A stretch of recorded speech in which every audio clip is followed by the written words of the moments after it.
I'm Becky Lloyd-Pack. And I'm Becky Stanton. And this is the Doing Business Differently podcast. We just finished recording the most wonderful episode with a pod member, Teresa. And I've known her for several years. I think she's an absolute legend. It was your first time really getting to know her on that deeper level, wasn't it, Becky? She's a firecracker. Yeah. She really is. And it's incredible energy that she brings. Absolutely. And I think really what I loved listening to the most within the conversation was hearing really, when we talk about doing business differently, I feel like she really is that.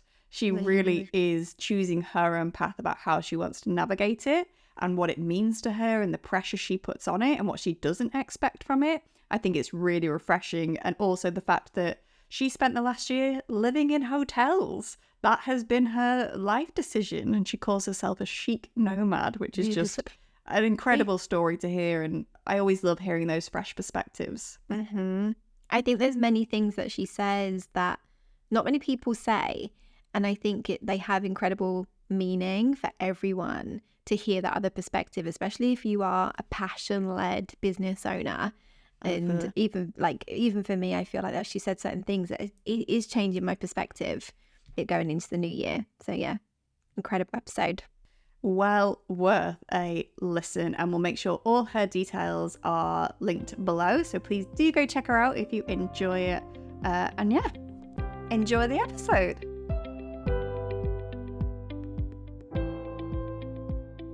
So we are super excited to welcome the wonderful Teresa to this week's episode of the Doing Business Differently podcast. Now, would you like to introduce yourself, my dear, to all of our listeners and viewers, depending on where they're consuming this? Of course I can. Long story short, I am an SEO copywriter, blogger, recently also a podcaster. And in my free time, I'm a chic nomad, which is like a digital nomad, but with style. I love it. That was so efficient. I've never heard of that before. A chic nomad. That's inspirational. Yeah, my Instagram followers were very kind to help me with that because, I couldn't come up with that myself. So they came up with that. All glory to them. And I think, to be honest, that word inspirational is one word that I would absolutely apply to you. And I think what I'd love to just talk about on this episode really is kind of about you and how you live and the confidence that you have to really just do what you want, because it is so incredible. Like, we've known each other for quite a few years now. Yeah. And just your confidence and conviction in who you are, what your beliefs are, is just always so inspiring to me. Like, I need a little, every now and then I'm like, oh, just a little dose of Teresa's energy in my life, and I know I'm going to be good. So I would like to start by you telling us about your living scenario, because I think it's just fascinating to listen to. Living scenario. So I'm putting it. So as in how I live right now. Yes. Yeah. So basically I don't live anywhere officially, or on paper. I do have an address, but I moved out of that address a year ago. And since then I've just basically been digital nomading, which is I go from one country to the next, one city to the next, and I specifically live in hotels. I do not do hostels. I do not do Airbnbs really. I love convenience and I'm happy to pay for it. So it's hotels for me, and pretty upscale hotels usually. If you can afford it, why not? And most of this year, I've lived in Tallinn, Estonia, in a hotel. So basically my home right now is a hotel. A very nice hotel. I love that. So in terms of your lifestyle, do you get to know the people at the hotel? Does it feel like family and friends? I'd love to hear how it does. It does. And I've got actual friends now who work at the hotel, and we've been out together, partying, and it's really nice to go to the restaurant, for example, because everybody knows me and they're always, at least they seem to be happy to see me. So that's super, super nice that you don't really get in hotels where you just stay for a week. But obviously because I've been here for a long time, And there are also other guests here who are staying for long periods of time. Like some people stay for 6 months, some people for a couple months. So like you get to know them as well. And then drama ensues. Because like obviously, because like the people who work here, people talk. There's been a lot of drama this year, so it's just, I don't know if it's just because it's Estonia and they just love to gossip, or if this would be the case somewhere else as well. I don't know. Yeah. But you know what? The thing I think I love, not most about you, because I love so much about you, but is how unaffected you are by it. Because I think there'll be some people listening right now, and even if I think myself, I was in a situation where I knew people were probably gossiping and there were stories about it, that would feel really uncomfortable to me. And yet I love how much you actually delight in it, and how like it doesn't seem to affect you. No, because funnily enough, it's like the people who gossip about me, those are the people that I've never seen. I've never met them because they work at the back office. They see me, but I can't see them. And they don't know me at all. And then those people who work at the restaurant or at the reception, like the people that I actually get to talk to, they seem to really like me. They're not the ones gossiping. And then they come and tell me like, oh yeah, I was at the back today and like this girl was saying this and this guy was saying this, and like, and they're defending me, which is really nice. But like the point is, those are people who don't even know me. So if they have an opinion about me, it bears no weight. That opinion bears no weight at all because they don't even know who I am. And also, I don't know who they are. So I don't see any value in their opinion about me, because who are you to even have an opinion on me? Like, it just doesn't make any sense. Of course, it does feel like when you hear about the fact that there are people who just hate you, it doesn't feel nice. But like it's just, you just have to accept it. Like, okay, it is what it is. Like, they can hate me if they want to. Go ahead. I don't know who you are. But fine. I love this energy. I definitely want to talk around your confidence in a bit, but I'm just so curious, like, what led you to be this chic nomad? Like, what prompted this decision? Like a lot in my life, it was sort of an accident, because I lived in Estonia for 7 years, and it was never a place that I particularly enjoyed living in. But like, there was always some reason why I wouldn't move out. And then one day I was just traveling in Slovakia, where I have also lived in before. And I just woke up one morning and just decided that I'm moving out of Estonia. That's it. I'm moving out. And then maybe 4 months after, I had packed up my apartment, moved all my stuff to Finland, which is where I'm from originally. And I didn't know where I want to go. I just moved out of my apartment, but I didn't know where I'm going to move next. And I was like, okay, I'll just go home for Christmas, because that was like a year ago. And in January, I knew that I was going to south of Europe to escape the winter, because I hate winter. I hate snow. So I was going to go to Greece, Italy, Slovenia, like travel for a couple months. And I was like, I'll figure it out on the way. I'll figure it out. Like, I'll move somewhere, but I don't know where. I don't need to know now. And now it's been a year. And I still don't know where I'm going to move. So it basically was an accident. It's just, when I make a decision, that's it. I need to do it. Whatever I decide, it's like, that's going to happen. And yeah, sometimes I don't know where that decision is going to lead, but I'll figure it out at some point. Maybe. Yeah. I've got two things. One, I want to know what your, if there's been like a biggest lesson you've learned from this year of being a chic nomad. But I also think it'd be great for listeners, because I already know your story, about actually how you got to be in that position where you could even go ahead and make that decision. And I know this is really to do with how your business is structured and how you work, but I think it'd be great for you to just share a little bit about how you even arrived into having your own business in the first place, and almost were in a position where you could then just be like, do you know what? I'm going to go for it. Because I imagine there's some people that are listening that are almost stuck in maybe a job or a situation where they're like, I couldn't do that because of XYZ. Whereas I know you had things that made that able to happen. So I'd love for you to share a little bit about how you even got to that point. Yeah, so I've been working in every possible industry available out there, pretty much. Okay, there's a couple that I haven't tried, but like I've all my life I've done like 2 years in one job in one industry, 2 years in another industry, another job, and like that's been my adult life always. And then eventually here in Estonia, I had a job that was like, I was starting to, like, I've always kind of wanted to do my own stuff, my own creative projects, but none of them were bringing in any money. So, and the job that I had, it gave me a lot of free time to work on those own projects, and the salary was really good. And it just came in every month. So I was never gonna leave that job myself. I knew that. And I even said that to my colleagues, like, I'm never gonna like go because I get to do whatever I like and like I get money for doing not that much. And then they fired me because I wasn't doing much work. How funny. And that was one of the biggest favors anyone's ever done for me.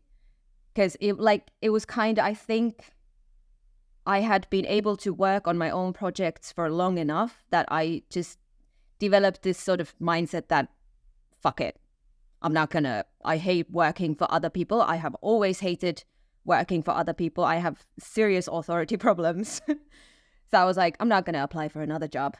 I calculated that I have enough money to survive for 6 months, paying rent, like being able to eat, blah, blah, blah. Like back then I still had my apartment. So I had 6 months and I was like, I'm just going to try this freelancing thing. I don't even know what it is, but I'm just going to try Upwork or something, check if they have something interesting, like little projects I could do. And I found a couple projects. I found some clients. And then all of a sudden I had like 5 clients and the work was just flying in. Like in 3 months, I think I had paid off my student debt, which I didn't have much of. I had like 4,000 euros, so it wasn't that much, but I had like paid it off in like 3 months. And that's when I was able to start saving money for whatever I want to do in the future. So I just accumulated money into my company account. Oh yeah, and then like 6 months later, I think, I was earning too much to be a freelancer because the tax legislation here in Estonia is that if you earn more than 20,000 in a year, then your taxes will go sky high unless you register a company. So even that was an accident. I was never going to be an entrepreneur. That was always like in my life, the idea of being an entrepreneur was like, nuh-uh. And then it was just sort of dropped in my lap like, you're going to have to do this now. You're earning too much. You're going to have to be an entrepreneur. So I registered a company. And yeah, the work just kept on coming in. And I started getting really greedy as well, which was a new side about me I didn't know about. But I was in charge of the amount of work that I did, which meant that I was also completely in charge of the amount of money that I'm making. So the more I work, the more money I'm making, especially in the winter. Like, I don't want to go outside. What am I going to do? Sit at my laptop and just type away. I worked a lot. And it's just, the money just accumulated into my company account. And then, because like, that, I think, probably brought me the kind of security that I can make these whirlwind decisions. Like, hey, I'm just going to move out of my apartment without any plan. And yeah, here I am still, no plan. But yeah, so it was definitely money coming in that brought the sort of financial security that I can make crazy decisions without thinking about them that much because the risk is not that high. Yeah. It's so beautiful. And it's like, this is like surrender embodied, right? Because so much around like manifestation and like spiritual aspects of businesses, you don't need a plan. You don't need to know what's happening in 5 years. And many of us have like the ego attachment of like, but I need to know. I need to know what I'm focusing on. And I feel I like had what it you're... for a long time still. Like it's a process to get out of that. Yeah. What did that look like for you? So, but like, that was like before, I think that was like in my early 20s. In my teenage years and early 20s, I was that person who always had to have a plan. Always. Everything has to be planned. Absolutely everything. But every time I planned something, it didn't go the way I planned.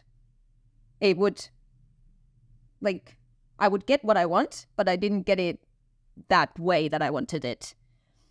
And that always pissed me off. That things didn't go the way I wanted. I got what I wanted, but I didn't get it the way I wanted it to come to me, whatever it may be. And like, it was just so frustrating, and I just got annoyed with myself, feeling like shit all the time and feeling shit about stupid things. Like, you got what you wanted, bitch. What are you, like, why are you pissed off? You got what you wanted. So what if it didn't come to you the way you wanted, like you planned it? So what? So it's everything I've learned really about myself and like the way I shift my mindset and like all of that. It sort of starts from me getting angry at myself or pissed off with myself or just annoyed by myself. And then I'm like, okay, I don't want to feel like this. So what are we going to do about this? Yeah. I think, that's one of the things I think I love. This is like a little love letter to you. It's a love bomb. I'm always like, I just love this about you though. But I think what I love and the reason like I'm so drawn to you is like your ferocity, like the passion and the like, I get angry. And I think for me, I grew up and I think that we can talk about culture in a second if you want to, but I definitely grew up where it was like, no, you have to be nice and polite and gentle, and those kind of like fierce anger emotions that can be great catalysts for change. And I think there's so much power stored within them. I essentially didn't know how to access them, and still now don't really know how to navigate those emotions, because when I do, like, there's definitely in me, don't get me wrong, and I can share it behind closed doors. But actually, like, oh, how do I step into this, like, ferocity in myself is something that I'm still navigating. And I think I see you and it's so embodied. Like, that is who you are. And I think there's, again, so many of us that can learn from that can see you and see how you do it. And do it also with, like, such grace and, like a wonderful energy about it. Not behind closed doors every turn. But I think, like, I guess what I'm saying, though, is, like, when we think of like the fierce, angry woman, a certain image comes to mind, a certain like media fed image of what that is. Whereas actually being part of your world, it's like seeing that it's actually the passion that comes up. And I think that's what I love so much. And do you think, did you always have that? Was that something you were like from a kid? That's exactly how you were? Or is it something that you cultivated? I've always been a very emotional person. Like, always. And I've never really thought about it, but now that you were saying that, I realized that in our family, basically, like growing up, we were allowed to feel the feels. Like nobody was, like obviously, like every time we would leave the house, they would tell us to behave like human beings. What is that? But basically that meant like you need to be like patient and quiet and like behave decently, good manners, blah, blah, blah. But like at home, I was sort of not allowed, but like it was okay to show emotion, whether it's you're sad or you're angry or you're disappointed or you're happy or whatever it is. It was never like you can't be like that. It was never like that. So, and also I think it's like my family, like wider family, including aunts and uncles and everybody. Like, there were many Christmases when they would ask me, like, how did you end up like this? Like, how did you become so, like loud and talkative and, like, emotional, blah, blah, blah. And I'm just looking at them like, seriously? Shall I bring you the mirror? Because, like, I call my family mafia because we're really Italian, like, personality-wise. And there's a lot of different kinds of temperaments and... yeah, we're very emotional, all of us. I'm definitely the most emotional, and I'm probably most comfortable also showing my emotions. But yeah, it's definitely a family thing, family trait. Yeah, but it's the conditioning, isn't it? You grew up knowing that it's safe to express Yeah. yourself that way. Yeah. And we mentioned around like your confidence and your conviction, you know, the fact that you can make decisions. Obviously, the surrender and the money and like the opportunities all supported you as well, but you had the confidence to then go for it. Where do you feel that came from? I've always been okay with taking risks and even stupid risks because I've always had that sort of base that I know that if I fall down, I'll be okay. And it started already like I was 15 when I went to Brighton in England for a language course on my own. 15-year-old, like they're children.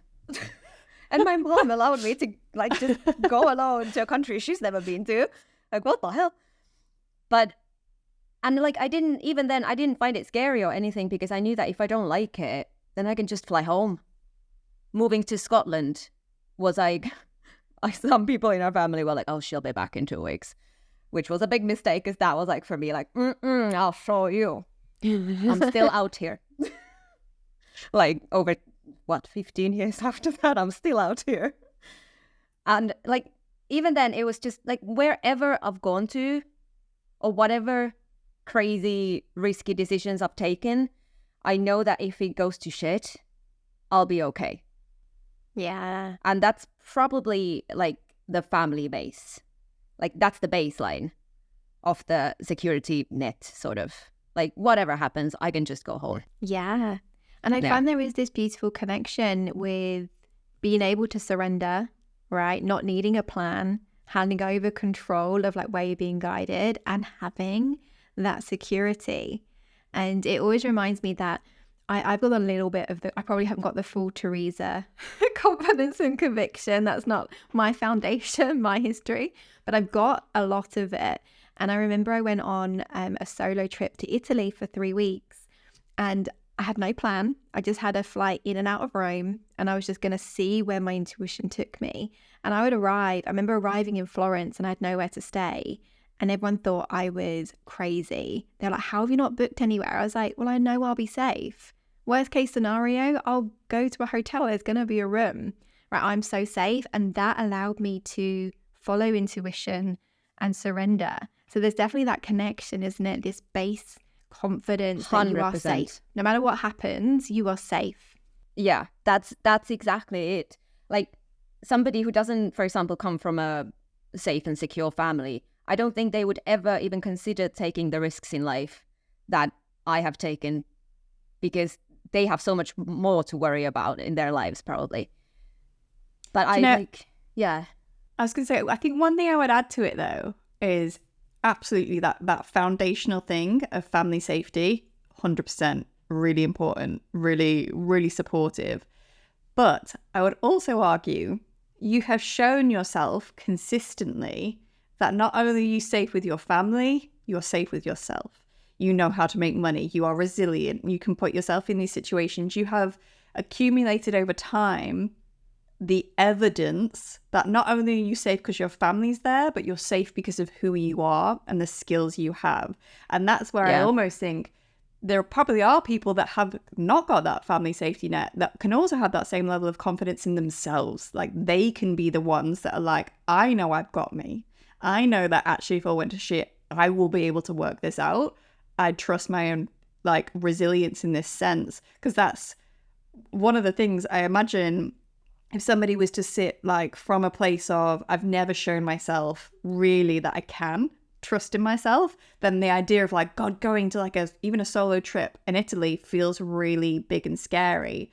But actually we can actively build up that resilience by baby stepping our way to these like big things. So it's almost like building up that bank of self-confidence and self-belief that allows you to take these risky decisions, even if you don't necessarily have the full safety net. And I think that's something that, again, knowing you for a period of time, like I know this year there was a situation where, you know, one of your biggest clients went goodbye and you had to kind of adjust and adapt. And I know at the time it was really tough for you, but once again, there was never really any doubt about your resilience within it and your ability to adapt to that situation. So I think there's something to be said here also, like, yes, family is so important. Yes, it can be really helpful, but also recognition that you also have skills that can actually enable you to adapt to these scenarios. So I just wanted to put that out there as an observation too. I like, that's the thing, like the family is sort of like the starting block, and that enabled me to start taking risks and making those big decisions of like living a different kind of life than everybody else. And then the more you do it, the more risks you take, the more weird decisions you make. Like, you grow with every single step that you take. And that's why I have no doubt that I'll be okay, because my life has proven it to me so many times. So many times. Everything will literally always be okay. In the end. Always. Like I can pinpoint the parts of my life when it's like, yeah, that was the moment when I realized that, yeah, okay, I had to go through that shit show because of this so many times. And it's just the knowledge that like whatever happens, there's a point to it, and I will be okay. And I think that's a beautiful reflection, isn't it? That the foundation that we were speaking about from the childhood is like what is conditioning you. Not everyone has that. It sounds like you had a really strong foundation, to express yourself, but also like teaching you how to like conduct yourself like outside the house, but this beautiful balance. Yeah. And I'm sure, there's nuances within there. I don't think as a coach I've ever heard of a perfect childhood, right? We all have our things that are here to challenge us and to grow. But I feel all that conditioning is just strengthening our sense of self. And that's what Becky's saying, right? Yeah. And you can still build that sense of self through your life, through your own challenges as you grow.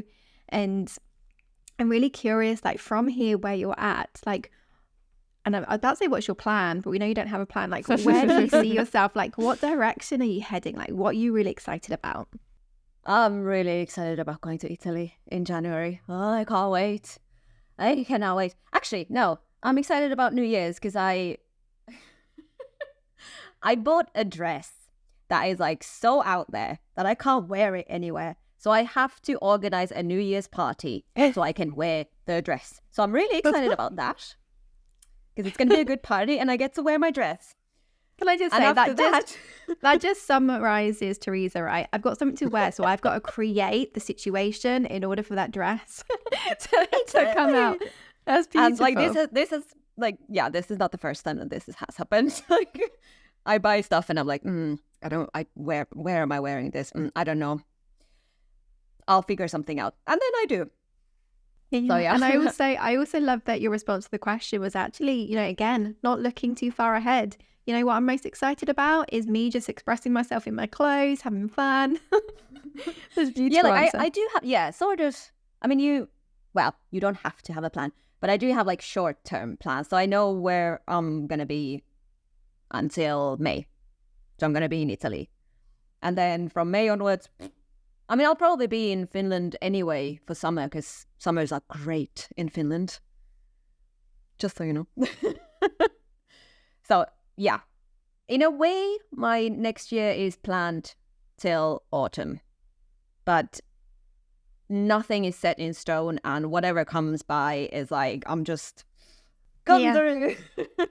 And is that your physical whereabouts that almost you've got the idea? But in terms of like business, like what are you available for? What are you heading towards?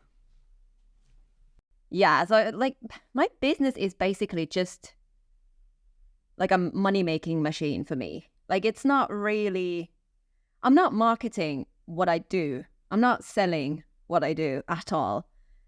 It's just like in the background, the thing that makes me money. And what I'm actually passionate about is life, living life. And living the kind of life that I can wake up to every morning and be like, oh, I love my life. So business-wise, I don't have any plans. I want to see some sort of a shift next year. Like copywriting, sure, I can do that till I die. I'm happy to do that because I actually love it. I've always loved writing. But there could be other creative projects that come in that would bring in money as well. I would not say, I don't know what that would be, but this is like, I don't plan. I'm ready to see what's out there and get inspired and see what opportunities come my way, if they do. Of course they do. Yeah. And I think that, again, like why I'm so thrilled that we have you here on the podcast is that I think it's such a refreshing and separate perspective that we don't often really hear, because most of the people that are really vocal about business that we hear on podcasts, and you know, myself as well to a certain extent, is like, this is my passion, it's my life purpose, I want to do this and everything. And actually there's something to be said for actually just having your business as separate from yourself, as an entity that is there to earn you money, and that's okay, and you don't need to feel like weird about it. And it's something that I've really been trying to lean into more this year, is that separation of like, my business can be a separate entity that does this, and I can go live out my passions elsewhere, and I can go and do what I want to do, and it doesn't have to, like, not every aspect of my life needs to be monetized. And I think it's almost, for me, that's the curse for strategic brain, because I can always see how it can be monetized. So I'm like, oh, I could do this, oh, I could do this, and often I'm like, no, Becky, just stop. You can just enjoy it and let it be. So again, I'm really pleased to have you on for that reason. Also, something I want to throw in the mix is, I know like sustainable fashion has been a big part of what you talk about, a big part of what you kind of enjoy spotlighting as well.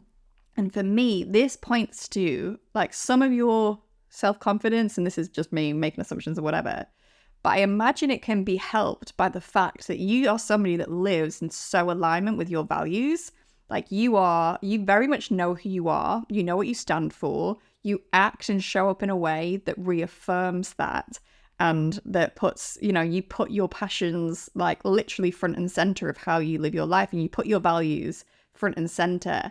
And that's something that I think is almost like one of the things that people don't really talk about as like a confidence building exercise. But oh my God, it is. Because when you know you're living a life that is like, no, this is representative of what I believe in and who I am, that gives you this sense of like real confidence. Because it's like, someone can question me and I have the answer about why I'm doing it. It's thought out. I'm not just living on, like, I'm not living by accident. It's very much, there's that foundation is there.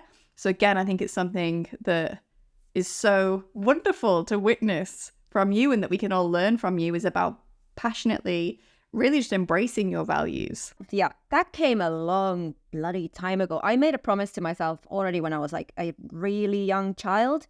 I think it was in primary school. We talked about what are the biggest regrets that people have when they die, like old people when they're like in their deathbed. What are the biggest regrets? And they all said the same things, like, I worked too much. I wish I hadn't worked so much. And like, I wish I had worked to live, not lived to work. And that was something that just got stuck in my head. And I was like, yeah, I will not do that. I am not going to do that. And I have been very true to that all my life. Even though I've done all sorts of jobs, it's always just been a job. It's just a way for me to make money so that I can live the kind of life that I like. Whether it's about buying clothes or traveling or eating in restaurants or whatever.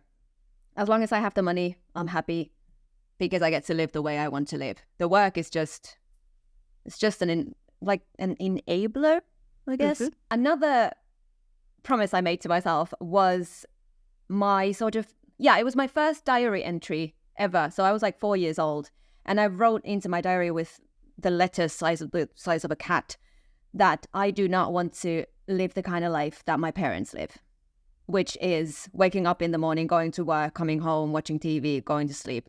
Waking up in the morning, going to work, coming home, watching TV, going to sleep.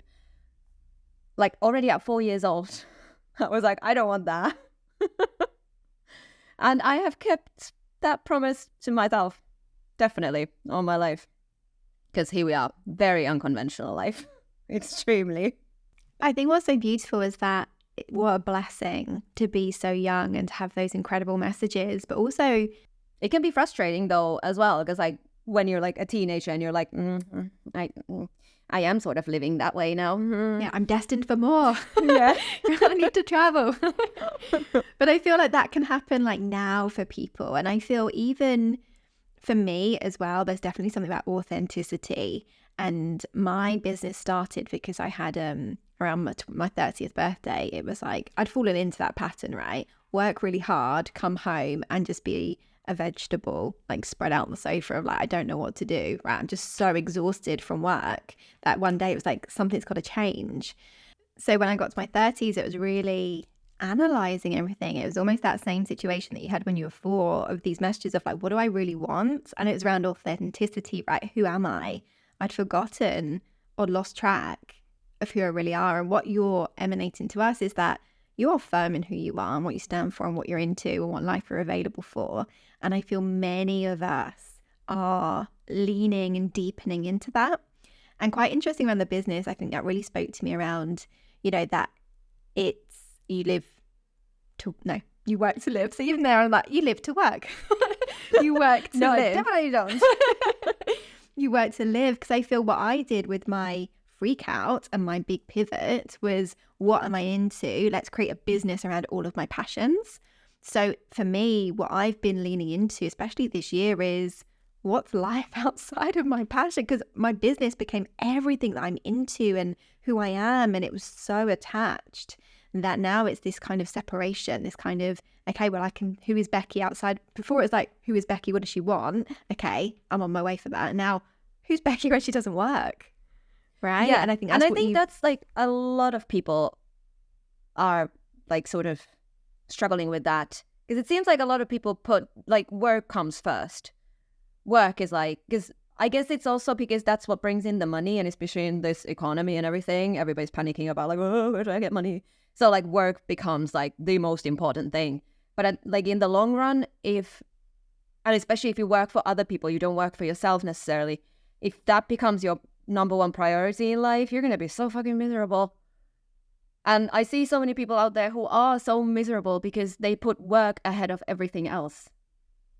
And no matter if they have their own business or if they work for other people, it's basically the same end result. I think what I see as a coach as well, that experience you had where you saw your parents working really hard and then just having to like, you know, be the vegetable and watch TV, it goes two ways. I see it in coaching. It's either I don't want that for myself or this is life, right? And you had the other option of, you know what, I'm not available for that. Whereas my parents did the same. And I just, when I was coming up to 30, I was like, I've become my dad. I've literally had the same pattern, exactly the same in terms of like London, the commute, long hours, you know, party hard because you're working hard, drinking a lot, the whole lifestyle. I just was like, I've become my dad, you know. So I think it's really interesting that, you know, both can happen even with the same kind of situation. Yeah, 100%. Yeah. And I think like one of the, as I was listening to that then, I think there's, you know me, I love to extract a lesson. But I think actually from it, I think a really interesting kind of insight is when most of us set up businesses, again, we're setting it, we do it because we're like, we want to follow our passion, we want to do these things. And then the whole like nuance of, okay, but it's also got to make money comes in. And then all this pressure starts to build where it feels like there's this sudden expectation of like, okay, I've quit my job, I've started a business and all this. It now has to tick every single box for me. And actually what that can do is almost, I personally believe, prevent us from making money because we are so committed that it must fulfill our deepest desires that we almost box ourselves in. Because where I'm kind of coming from here is that with copywriting, yeah, you love it, you're good at it. It's a high value skill. There's always going to be people that want copy written. There's always going to be requirement for that. Whereas somebody else, I feel like I'm talking about myself in third person here, but somebody else could be like, oh, I have this high value skill, but it's not my life purpose, but it's not my passion. And so we almost reject it and seek out something that feels whole satisfyingly good on every cellular being. And so it's like, no, I will only take money for this one narrow thing, and reject the fact that actually I have something that could make me money. And if I let that be its own thing, that's okay. And I can also still go do these other things. So I guess there's almost like, again, I don't mean this to call anybody out individually except myself. this appreciation of the fact that we can do things that we're good at, that we know people will pay for, and that's fine for that to be your business. And you can seek the fulfillment of your life's purpose outside of that if there's not a marriage of it. We all live in the same period of time where, as a culture, certain things are valued and other things aren't yet. And so there may be some of us that are way ahead of our time in the things that we want to make money from. But actually, if you are in that scenario of, okay, but I do need to pay my bills, there's almost like an honoring of what is valued right now, what can bring us in that financial security. And I feel like it's funny because one part of my head or my soul or whatever is like, no, just chase your passion. But I think that does sometimes ignore the reality of the world that we live in, and that can create pressure. So I think there's just nuance here for people to maybe examine, that it's great to have a passion, it's great to do things that fulfill you, but putting the pressure on that to be the thing that also pays your bills can be a recipe for disaster depending on what that passion is. Yeah, 100%. And like, that's something I've thought about a lot, because like I have my blog, which is I call it my happiness project, because every time I create something in it, it just makes me happy. I just love creating, like, because it's writing, it's photography, it's working on my website, and it's like a package of everything that I just love to do. But I've been wondering, like, okay, but what if that becomes my job? Would I still enjoy it that much? If it's like, you have to make this many posts per week, you have to take this many photos, you have to write about this specific thing, would I still enjoy it? Because right now it's just, I do what I feel like doing. Like, I get an idea and I just go with it. But if it's like, there's a strategy for it, would I enjoy it? I don't know. Yeah. Or social media, because like about like with the sustainable fashion stuff, I did social media a lot around that subject or topic for a couple of years, and it just drained me. Like, still really passionate about that topic, but I just can't be bothered to make any fucking Canva graphics about sustainable fashion ever again. Oh, so like, that's sort of my worry. Like, what if like all those creative projects that I have on the side of my paid work, what if those become a profession? Would I start not hating them, but like, would I enjoy them anymore? I don't know. But it's a little bit of a fear. Yeah, I feel like in your season of surrender, I don't know if you've ever read Michael Singer's The Surrender Experiment, but what he describes it as is that if you are meant to monetize it, like if it's meant to be your business, it will be. Exactly. You know, so actually it's just a fear of you're loving it. But if it's divine timing and divine order that actually becomes the focus of your business, it'll be the right time. And you'll love it, and you'll have all the lessons up until that point of how to run it that way. So it's almost like, just enjoy it for now, and if it's meant to monetize, it will.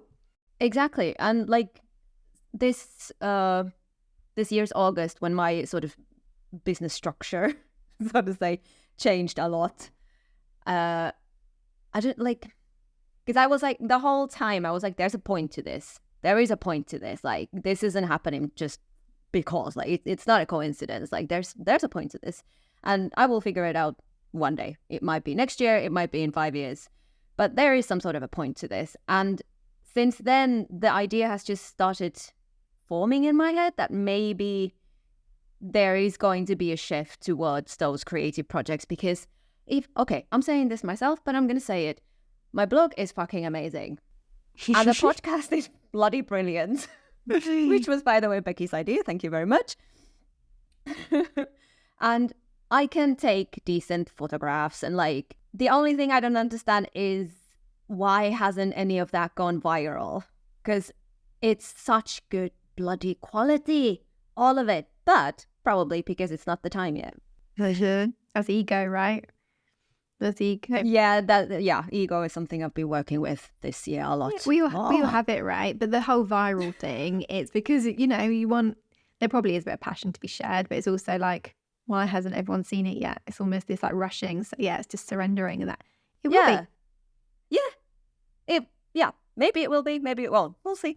It just made me think of people, you know, some of like the amazing artists like Van Gogh and stuff, that his work wasn't appreciated until after he had died. Like, I almost imagine him like stood there painting, doing them like, why is nobody like, honestly guys, have you seen how good my painting is? And then it was later, it was like it found the right time and it was appreciated. And again, I'm not. Yeah, but I would like to like see people appreciating it. So can we like do it now? Yeah, exactly right. It's that idea of we know it's good, because I would say I have the same thing about like a lot of my work. I think about that with this podcast. I'm like, geez, the conversations we have on here are freaking incredible. Like, why is the whole world not tuning in and listening? But there's that. I think that's always the balance, isn't it? Of like, how can I enjoy it, appreciate it for what it is, and also surrender and trust that it will find its right audience. And sure, there might be things that naturally we can do to promote it, to put it in front of the right people, but also trusting that there's part of it that will always be outside of my control. You can be as strategic as possible, and still there's always that element of like, you know, a pandemic could come along.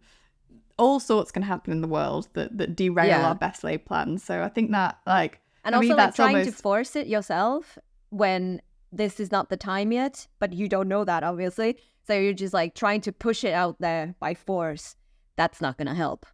Yeah. And I feel like that's a beautiful metaphor for everything that we've even talked about, or a beautiful summary for everything we've even talked about in this episode. That balance between having that clear intention, the clear will, the confidence that when the right time does arrive, you are ready to follow it, but also the trust of like, I'm going to do this, and what happens as a result, whatever, like we'll figure that out as we go along. We'll meet that challenge, we'll meet that win, we'll meet that situation when it comes to me, but actually we can just kind of go with it to a certain extent if we've cultivated enough confidence and self-trust within to be able to make the most of those opportunities. So 100%. I feel that's perfect.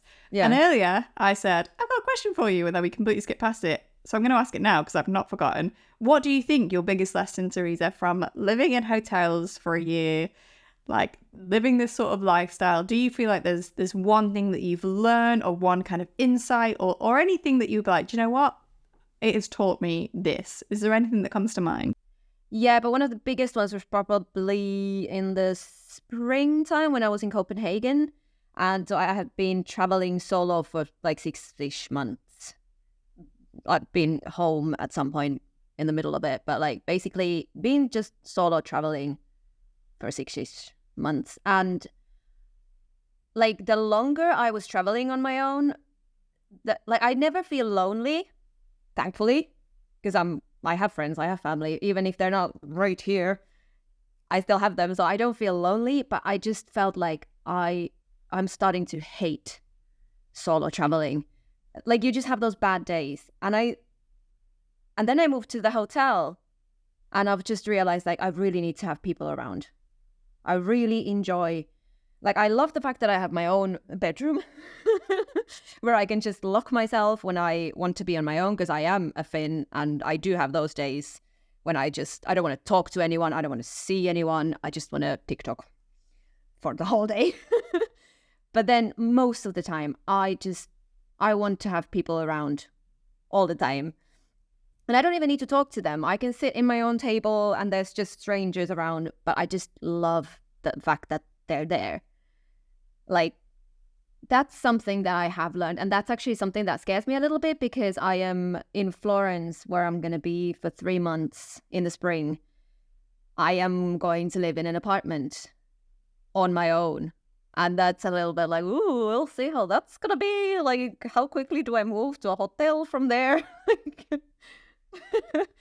So I'm sort of testing myself as well. Like, do I have to spend the rest of my life in hotels surrounded by people, or am I going to be okay living in an apartment? Or maybe it's just, I mean, it could be just a life partner. That's enough. Just so that I don't necessarily want to be alone anymore. Like, yeah. That's something I didn't know about myself. I always thought that I'm totally comfortable, like doing everything on my own, blah, blah, blah. Maybe I'm just getting old. I think we're allowed to adapt and change though, aren't we, as humans? Yeah. And again, it's also, I think within that for you, it's defining what does alone actually mean and what does not being alone actually mean. So it's not just like, maybe I can live on my own, but that if that's the case, it means I also have to have these other things in my life that mean that I don't struggle with the emotions of it. So it might be that I have friends come to stay every weekend, or I do X, Y, Z. So yeah. And like I think the main issue with it is, or has been for me, that like, especially when traveling solo, you can't share it with anyone. And that was sort of the thing that really bothered me some days, like, because every evening when I go out to eat, I dress up nice because I like to wear nice clothes, and I have nice clothes, so I wouldn't wear them. And I'm going for dinner on my own, looking really good. And some evenings it just pissed me off that I've got nobody there to appreciate it. So it sort of started from that. Like, I started getting pissed off at the fact that I've made myself look pretty and there's nobody to appreciate it. And then it moved on to like, I really love just having people around, and I love sharing my life basically with people. That's probably the biggest lesson this year. Like, I really love sharing my life with people. And I think that's why I'm so active on Instagram as well. Like, Instagram was a big help when I was traveling solo, and on those days when I was like, fuck everything. So I would just post on Instagram like, I'm not feeling so great today.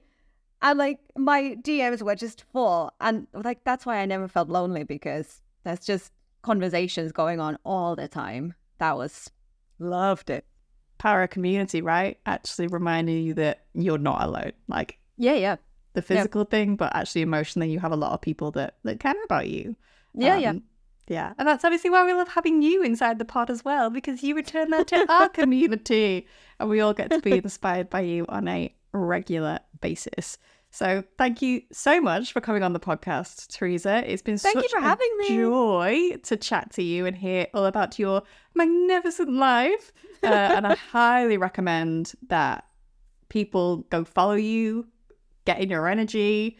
I think it's so inspirational. I think it's what a lot of us need to see how it can be embodied, because it's just, it's inspirational on a different level, because it's not just somebody preaching like you should do this. You're actually living it, which is just incredible. That's really nice to hear, actually, because like living in Finland, working in Finland as a teenager, like I have been told a couple of times, like, could you smile less? Could you smile less? So to hear that there are people out there who like it, I'm very happy. I love it. I love it. You're such a joy to follow. So I highly recommend people do. What's your Instagram handle, my dear? _Teresa Maria. Teresa Maria. Amazing. We'll link it. We'll link it in the show notes and stuff as well below, and it'll be tagged on our socials when we share it in all the places. But just for those listening, so you also know. But yeah, such a pleasure to have you with us. And I look forward to, in several years, looking at what all these lessons have taught you. Because even as you were talking, I was like, imagine Teresa organising like a whole, ability for people to go travel and be with her, and they get to share it together. Because that's what I was thinking. A chic Nomad hotel, right? Yeah. Don't give me ideas. That I know. I'm in. Yeah, totally. Something big is coming. I don't know yet what it is, but something big is definitely coming from me at some point. We'll see when. Yeah. That's what I'm like. I'm so excited to see what the future holds for you, because it's just, such a pleasure. So thank you so much for joining us. Thank you for having me. Thank you, my love. It's been amazing. If you enjoyed this episode, make sure you hit that subscribe button wherever you're listening.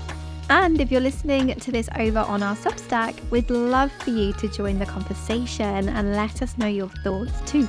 Likewise, if you actively want to explore what doing business differently looks like for you, then do be sure to check out the pod, which is our private community where we share a bunch of resources every month for you to play with as you define your way of doing things. Inside the pod, there's also a ton of live sessions held every month too. To check it out, just head to the show notes below where everything is linked for you to explore further. Thanks so much for listening. Speak soon. Lots of love.